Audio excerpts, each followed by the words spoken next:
নমস্কার বন্ধুরা, আমি আবার একটা রেসিপি নিয়ে এসেছি। সেটা হচ্ছে পনির বাটার মশলা। আমার রেসিপিটা দেখো, ভালো লাগলে লাইক শেয়ার কমেন্ট জরুর করো। পনির বাটার মশলা বানানোর জন্য আমাদের কি কি জিনিসের দরকার সেগুলো তোমাদের বলি। এই দেখো, সবার প্রথমে এই বাটার নিয়েছি আমি। আর এখানে দেখো কাজু, চারমগজ আর অল্প পোস্ত, যেটাকে অনেকে খসখস বলে, একটু ভিজিয়ে রেখেছি হাফ চামচ করে নিয়ে। আবার দেখো, ওখানে পনির নিয়ে নিয়েছি আমি। আর এখানে লম্বা লম্বা করে পেঁয়াজ কেটে নিয়েছি, আর রসুন নিয়ে নিয়েছি, আদা নিয়ে নিয়েছি, আর কাঁচা লঙ্কা নিয়ে নিয়েছি। এখানে দেখো, আর একটু দুটো পেঁয়াজ নিয়েছি, কুচিয়ে নিয়েছি এই পেঁয়াজটাকে এখানে একদম। আর এখানে টমেটো কুচিয়ে নিয়েছি, এখানে 3টে ছোট ছোট টমেটো আমি কুচিয়ে নিয়েছি।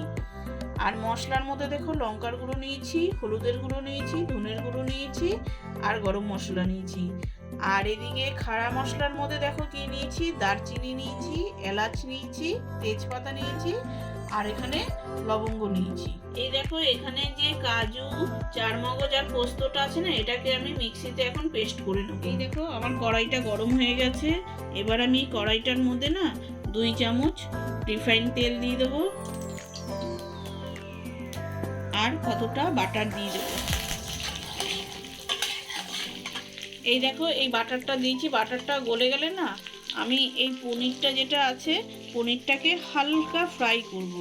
এই বাটার পনির মশলাতে পনিরটাকে না ফ্রাই করলেও হয়, অনেকেই কাঁচাই দেয়। আমি একটু অল্প ফ্রাই করে নেব। তাহলে কি হবে বলো তো, তাহলে এটা খেতে একটু আলাদাই টেস্ট লাগবে। আর এই পনিরটার মধ্যে না আমি হালকা নুন ছিটিয়ে দিয়েছি। এবার আমি এই পনিরগুলোই বাটারের মধ্যে ভেজে নেব। এই দেখো, আমি পনিরগুলো দিয়ে দিচ্ছি, হালকা একটু নাড়াচাড়া করে নেব পনিরগুলোকে।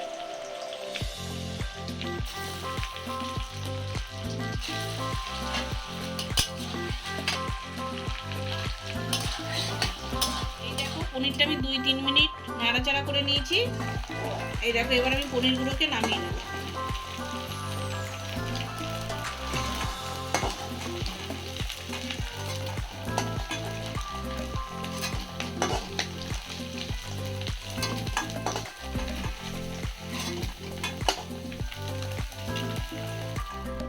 এই দেখো, পনিরগুলোকে এরকম হালকা আমি একটু ফ্রাই করে নিই। এই দেখো, আমি যে পনিরটা ভেজেছি, পনিরটা ভাজার পরে অল্প একটু বাটার আর তেল বেঁচে গেছে। আমি এর মধ্যে এবার এই যে পেঁয়াজগুলো যে কেটে রেখেছিলাম লম্বা লম্বা করে, ওই পেঁয়াজগুলো দিয়ে দেবো। এই দেখো, পেঁয়াজগুলো দিয়ে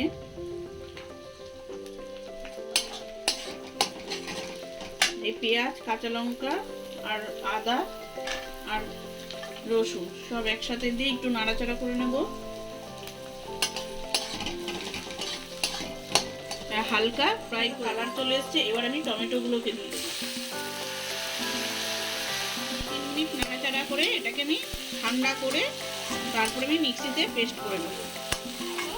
অল্প ভেজে নিয়েছি।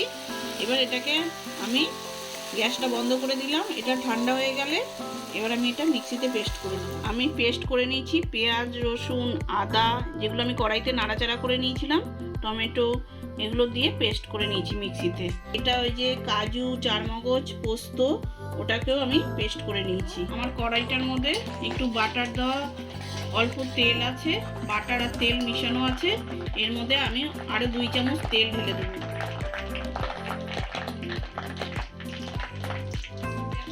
তেলটা গরম হয়ে গেছে।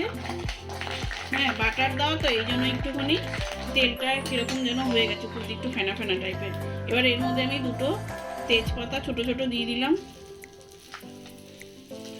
দারচিনি দিয়ে দিলাম, 4-5টা, আর 4টে ছোট এলাচ দিয়ে দিলাম।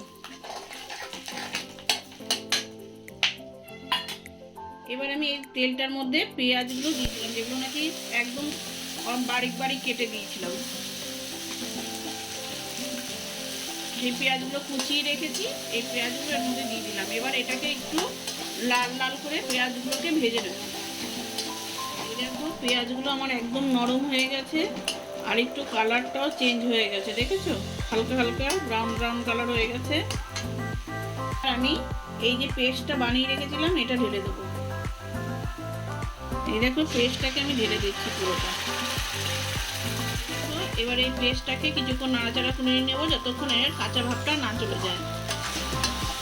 দেখো আমার মশলাটা অনেকটা পেকে গেছে, কাঁচা ভাবটাও চলে গেছে। এবার আমি এর মধ্যে 1 চামচ হলুদের পাউডার দেব,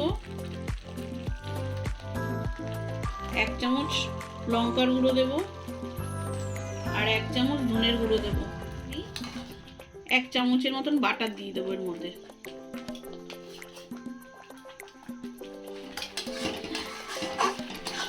এই দেখো মশলাটা দেওয়ার পরে 5 মিনিটের মতন আমি নাড়াচাড়া করে নিয়েছি। এবার আমি 1 চামচ ওই 4 মগজ পোস্ত যেগুলো বাটা ছিল এটা দিয়ে দেবো।